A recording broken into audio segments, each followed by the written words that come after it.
Hey, Motorman here. I'm at Triumph of Tampa, and I'm going to do road tests on a few motorcycles. I'm going to start with one of my favorites, the Bobber, and this is the Bobber Black, it's called. The difference between this and the base model Bobber is the wider, smaller front tire, and more importantly, dual disc brakes. This is very close, about as close as you can get to the post-war Bobbers that were customized by, well, the guys that rode them. I love the detailing on this bike. They did a great job with this. The gaiters on the forks, front fender, love that, this ridge they put in the front fender. It's little details like that that make the look of this motorcycle. Now it is a modern Triumph, so don't confuse this with the Triumphs of the 40s and 50s. These bikes are dead reliable, have all the modern features, LED lights front and rear. I also love the look, what they did with this rear fender. I believe originally this style was because on early motorcycles, you would push down on that and it would be like a center stand on the motorcycle. And I dig that blacked out look. Chain drive, of course. And you know it's a Bobber because, well, it says right there, Bobber. This is a parallel twin. I think it's 900 cc's. Old tractor style seat, which is, by the way, very comfortable.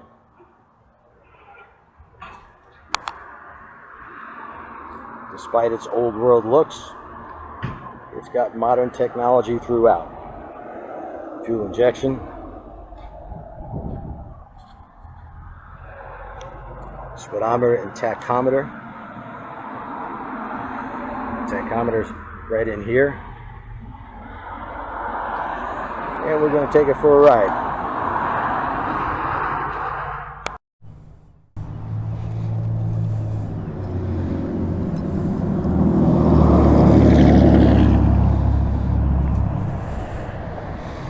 We do have cruise control on this motorcycle.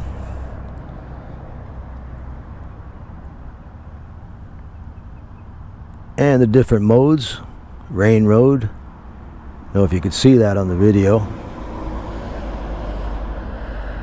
And normal.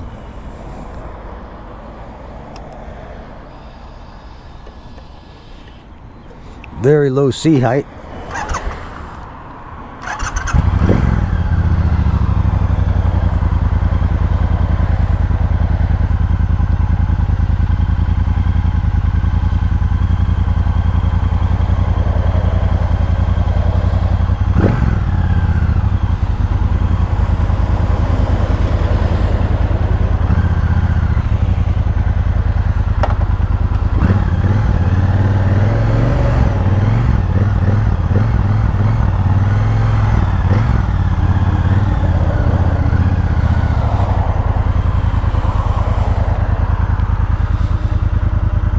Kind of a cloudy day today, but they said only 10% chance of rain.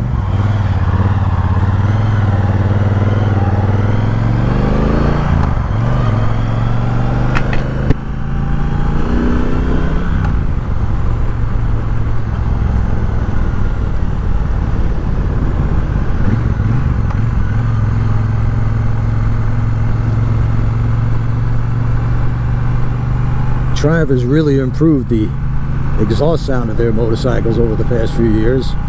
I had a 2014 Bonneville, and that stock exhaust kind of sounded like a sewing machine. Not the case anymore. Nice throaty sound from the stock exhaust.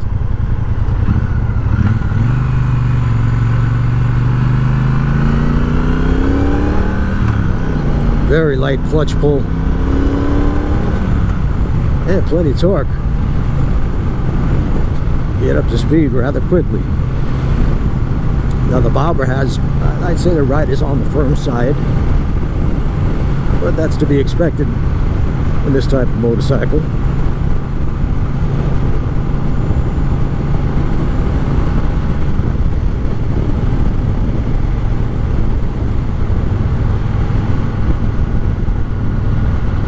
It does not have self-canceling turn signals like many other motorcycles. And I think that's a feature everybody should have, but nobody asked me, I guess. Nice steering, very direct. Little push on the bars, the bike turns immediately.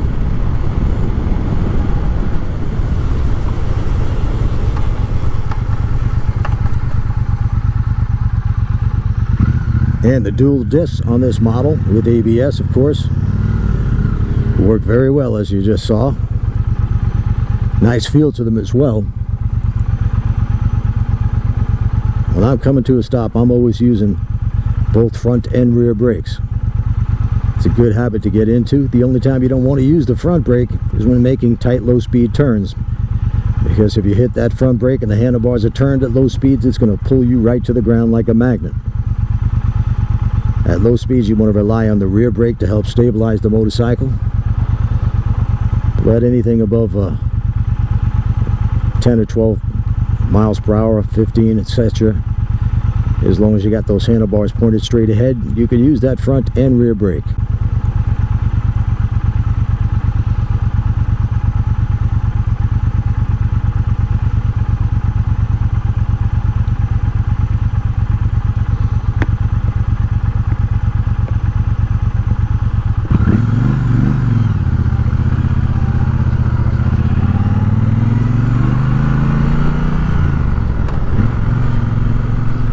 Very light feel to this motorcycle. I believe the weight is somewhere around 500 pounds. And I'll put some of the specs up on the screen as we go along.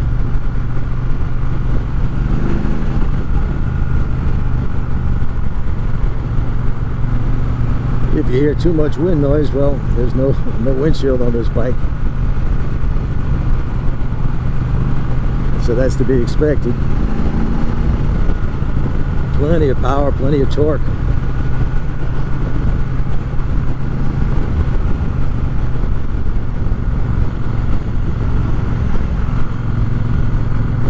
With the mid pegs on this bike, if you're gonna, like I just did there, if you're gonna go over a big bump, easy enough to just put some weight on the pegs, lift your butt up off the seat slightly. I like the riding position. It's very comfortable. You could sit dead upright or lean forward a bit, which is probably your best bet at highway speeds without a windshield.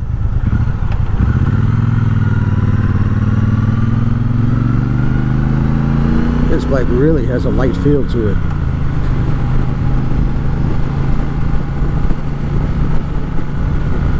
Very nimble motorcycle.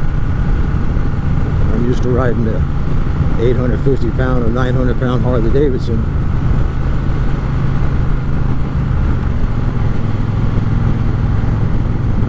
So we're going 50 miles an hour. Yeah, I'm in fourth gear.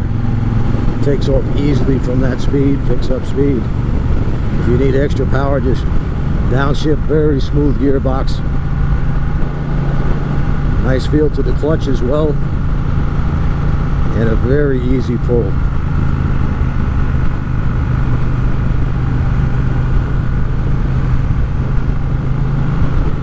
Counter steering is effortless on this motorcycle.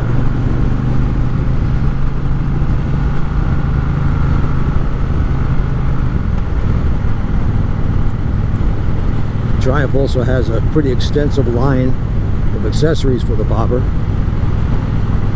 And I'm pretty sure the aftermarket will be getting to work on that if they haven't already.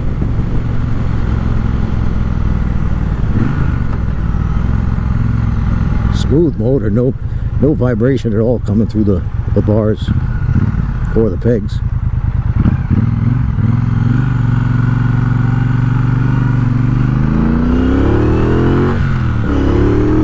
Oh yeah.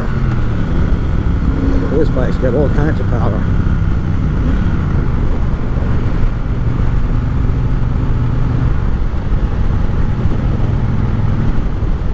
short shifted up to 6th gear at 50 miles an hour. It's lugging just a little bit, but 5th gear is fine.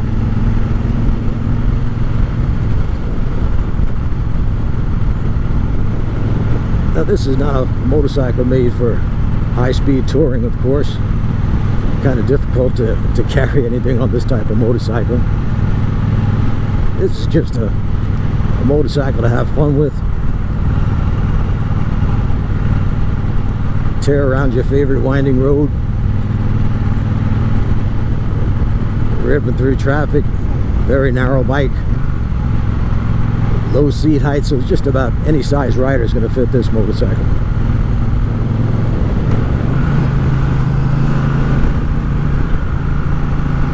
Let's test these brakes again. Great stopping power.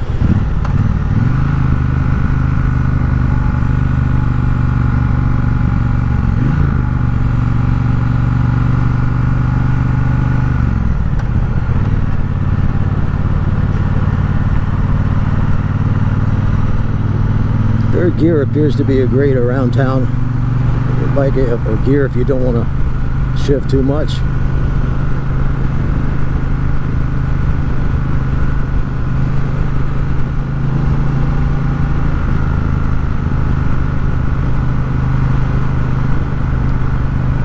So, you know, with motorcycles, it's about the fun factor. Fun to ride.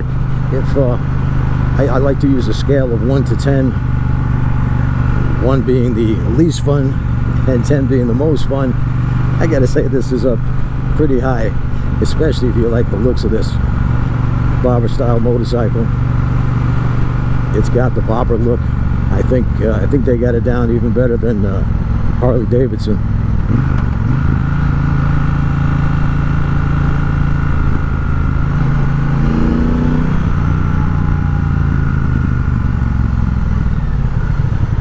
Motor's smooth, plenty of power, great brakes, decent lean clearance. I'm going to guess about 30 degrees on this motorcycle. So what's not to like? Price is around $13,500. And as I said, they do have the standard bobber model, which doesn't have the dual disc brakes, and it's got the bigger, thinner front tire. So if money's a factor, you might want to look at the standard bobber. I'll bet it'd be just as much fun.